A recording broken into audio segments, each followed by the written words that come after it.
একজন যুবক ছেলে রিকশা চালিয়ে আসছে। তার পুরো শরীরে বাংলাদেশি পতাকা সবুজ আর লাল রং ঝলমল করছে।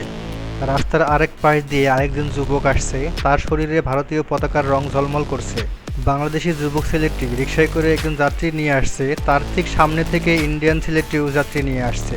দুই দেশের যুবক একসাথে রিকশা চালিয়ে আসছে এবং তারা সংক্ষিপ্ত কথোপকথন বলছে। তারা দুইজন একসাথে চা খেতে খেতে হঠাৎ ইন্ডিয়ান ছেলেটি বলে উঠল, আমার ইনকাম সব থেকে বেশি। বাংলাদেশি যুবক রেগে গিয়ে বলল, আমার ইনকাম সব থেকে বেশি। দুইজনই একে অপরের দিকে তাকিয়ে রাগান্বিত হয়ে কণ্ঠস্বরে কথোপকথন করছে। বাংলাদেশি যুবকটি বলে, আমার ইনকাম সব থেকে বেশি। ইন্ডিয়ান ছেলেটি বলে, না, আমার ইনকাম সব থেকে বেশি। দুই দেশের ছেলেকে শান্ত করার জন্য এক মুরব্বী তাদের দিকে এগিয়ে আসে।